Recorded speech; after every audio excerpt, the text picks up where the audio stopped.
بسم الله الرحمن الرحيم. نحمده ونصلي ونسلم على رسوله الكريم وعلى آله وصحبه أجمعين ومن تبعهم بإحسان إلى يوم الدين وبعد. قال النبي صلى الله عليه وسلم: أحب الأعمال إلى الله أدومها وإن قل، أو كما قال عليه الصلاة والسلام. رسول اللہ صلی اللہ علیہ وسلم نے ارشاد فرمایا، اللہ جل شانہ کو سب سے زیادہ وہ عمل پسند ہے جو ہمیشہ ہو اگرچہ تھوڑا۔ رمضان المبارک کے مہینے میں مسلمانوں کو نیک اعمال کی اور معمولات کی توفیق زیادہ ملتی، اسی وجہ سے ہر شخص نے اپنے اپنے معمولات کی ایک ترتیب بنائی ہوتی ہے۔ مثال کے طور پر صبح قرآن پاک کی تلاوت ہے، دوپہر کے اوقات میں ذکر و اذکار ہیں، اور رات کو نوافل ہیں، تہجد ہے۔ اس طرح ہر نیک عمل کا انسان نے معمول بنایا ہوتا ہے کہ فلاں وقت میں نے فلاں کام کرنا۔ تو یہ رمضان کی میں نے کہا کہ برکت ہے، اس کی برکت سے انسان جو ہے وہ نیک اعمال میں لگا ہوا ہوتا ہے۔ لیکن جیسے ہی رمضان ختم ہوتا ہے تو اسی طرح ہمارے جو ہے وہ معمولات بھی جو ہے وہ ختم ہو جاتے ہیں۔ تو یہ بڑے خسارے کی بات ہے۔ ایک نیک عمل کرنے کی عادت بنی ہوئی ہوتی ہے، ترتیب بنی ہوئی ہوتی ہے، تو اس ترتیب کو، اس عادت کو رمضان کے بعد بھی برقرار رکھنا چاہیے۔ جیسے میں نے حدیث میں نبی کریم صلی اللہ علیہ وسلم کی آپ کے سامنے ذکر کی ہے کہ اللہ جل شانہ کو سب سے زیادہ محبوب عمل وہ ہے جو ہمیشہ ہو اگرچہ تھوڑا ہو۔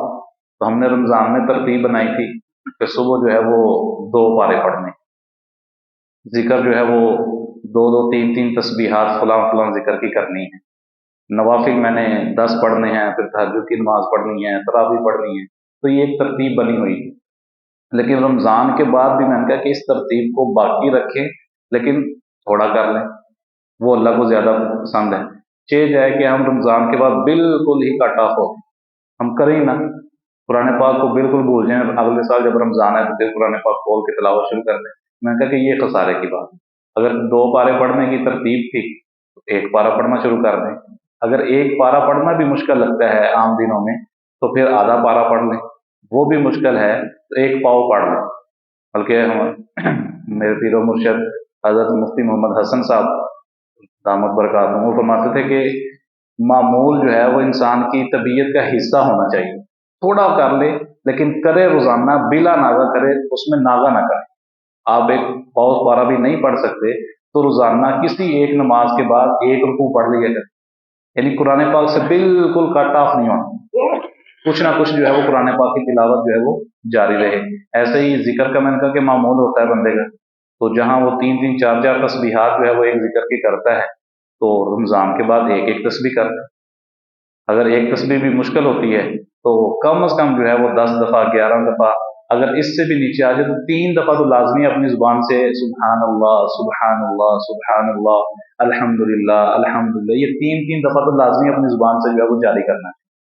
ایسے ہی میں نے کہا کہ نوافل کی ترتیب بنی ہوئی تھی، تہجد پڑھتے تھے، تراویحاں پڑھتے تھے، ویسے اوابین ہے، اشراق ہے، چاشت ہے، یہ نوافل ہم رمضان میں پڑھتے ہیں، تو رمضان کے بعد بھی ان نوافل کی ترتیب کو باقی رکھنا چاہیے۔ بلکہ تہجد کی جو ترتیب تھی اگر وہ رمضان میں پوری نہیں ہو، اس میں رمضان کے علاوہ پوری نہیں ہوتی، چلو رمضان میں تو سحری کرنی ہوتی، آنکھ کھل جاتی ہے، نوافل بندے پڑھ لیتے ہیں، تو جب رمضان ختم ہو جائے گا اس وقت تو آنکھ نہیں کھلے گی، فجر کی نماز کے وقت آنکھ کھل گئی تو تہجد کا موقع نہیں ملا۔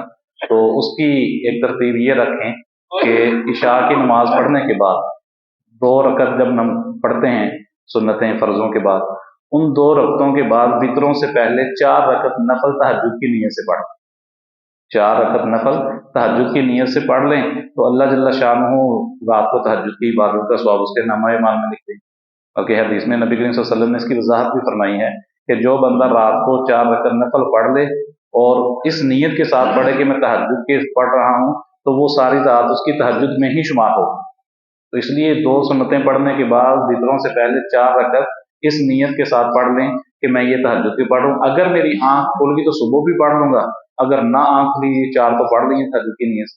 تو یہ معمول جو ہے وہ ہمارا نوافل پڑھنے کا یہ باقی رہے گا۔ تو اس لیے میں نے کہا کہ جو جو عمل بھی ہم نے رمضان میں شروع کیا ہوا تھا تو رمضان کے بعد اس سے کٹ آف نہیں ہونا، کچھ نہ کچھ اپنے معمول کو باقی رکھنا ہے، ذکر کو بھی باقی رکھنا ہے، قرآن پاک کی تلاوت کو بھی باقی رکھنا ہے، اور ایسے ہی نوافل کو باقی رکھنا ہے۔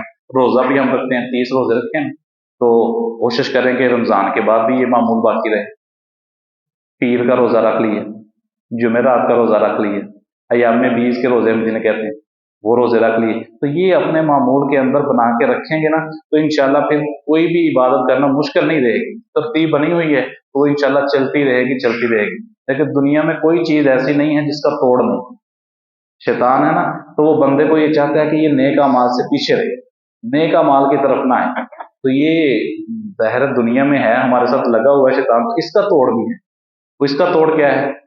استغفار۔ کثرت سے استغفار کرتے رہیں گے تو شیطان جب مسلمان کو استغفار کرتا ہے نا تو اس کی کمر ٹوٹ جاتی ہے، اور وہ خود بھی اس پر شرمندہ ہوتا ہے کہ میں نے جو ہے وہ اس کو نیک عمل سے پیچھے کیا تھا، لیکن اس نے استغفار کر کے اللہ سے معافی مانگ کے وہ جو نیک عمل میں نے چھڑوایا تھا اس سے بھی زیادہ اس نے اپنے نامہ اعمال میں ثواب لکھوا دیا۔ ایک دفعہ حضرت معاویہ رضی اللہ تعالیٰ عنہ، تہجد کی عادت تھی، تہجد کا معمول تھا، ایک دفعہ ان کی تہجد رہ گئی، آنکھ نہیں کھلی، وہی شیطانی وسوسہ آیا، بس آنکھ نہیں کھلی، شیطان نے تھپکی دی، وہ سوئے رہے۔ تو اگلے دن جب اٹھے اذانیں ہو چکی تھی، تہجد پڑھی نہیں، تو بڑی ندامت ہوئی، شرمندگی ہوئی، تو سارا دن استغفار کرتے اور اللہ کے سامنے ندامت کرتے کہ میں تہجد نہیں پڑھ سکا، اللہ مجھے معاف فرما۔ تو شیطان کو جو ہے وہ بڑی ندامت ہوئی، جیسے حضرت کو ندامت تھی کہ میں نے تہجد نہیں پڑھی، اس کو اس بات کی ندامت ہوئی کہ میں نے ان کو تہجد سے جو ہے وہ روکا تھا، تو انہوں نے استغفار کر کے ندامت کر کے نامہ اعمال میں تو زیادہ لکھوا دیے۔ اگلے دن کیا ہوا، حضرت جب تہجد کا وقت ہوا تو حضرت کے کمرے میں ایک بزرگ، سفید ریش بزرگ آئے، آج حضرت معاویہ کو بازو سے پکڑ کر ہلایا کہ اٹھیں تہجد پڑھ لیں۔ حضرت میں بڑے حیران ہوئے کہ یہ میرے کمرے میں اس وقت کون سے بزرگ آ، تو ان کا بازو پکڑ کر پوچھا کہ آپ کون ہیں، میرے کمرے میں آئے؟ تو اس نے کہا میں ابلیس ہوں۔ تو حضرت نے کہا کہ ابلیس، ابلیس تہجد سے روکتا ہے تو تم مجھے کہہ رہے ہو کہ تہجد پڑھ لو؟ تو اس نے کہا کہ کل میں نے آپ کو تہجد سے روکا تھا، تو آپ نے سارا دن استغفار کر کر کے جو ہے وہ مجھے شرمندہ کیا، تو میں نے کہا کہ انہوں نے استغفار کر کے تہجد سے بھی زیادہ ثواب اپنے نامہ اعمال میں لکھوا لیا ہے، تو کیوں نہ تہجد پڑھ کے تھوڑا ثواب لکھواؤں۔ استغفار کر کر کے انہوں نے نامہ اعمال میں ثواب زیادہ لکھوا لیا تھا، تو میں ان کو اٹھاتا ہوں بھائی تہجد پڑھ کے تھوڑا اعمال نامہ ثواب لکھا جائے گا۔ تو یہ میں نے کہا کہ اس کا جو ہے وہ ایک توڑ ہے، استغفار کریں گے تو وہ بھی شرمندہ ہو جائے گا۔ تو میں نے کہا کہ جو اعمال ہم نے شروع کیے ہوئے تھے ان اعمال کو کسی نہ کسی صورت میں باقی رکھیں گے تو اللہ جل شانہ باقی جب کوئی موقع آئے گا یہ عمل کرنے کا اس وقت زیادہ توفیق عطا فرما دیں گے۔ تو یہ جو شروع میں نے حدیث پڑھی تھی وہ بھی اسی وجہ سے تھی کہ رسول اللہ صلی اللہ علیہ وسلم نے فرمایا کہ اللہ کو سب سے زیادہ محبوب عمل وہ ہے کہ جو ہمیشہ ہو، مستقل ہو، تھوڑا ہو۔ یہ نہیں ہے کہ ایک دن شوق آیا 5 پارے تلاوت کر لی، پھر اگر پورا ہفتہ پورا مہینہ جو ہے وہ قرآن پاک کھول کے بھی نہیں دیکھا، تو یہ عمل اللہ کو پسند ہے۔ تھوڑا تھوڑا پڑھتے رہیں، روزانہ کی بنیاد پر پڑھتے رہیں گے، اللہ جل شانہ کو قبول بھی فرمائیں گے اور اس کا اجر بھی عطا فرمائیں گے۔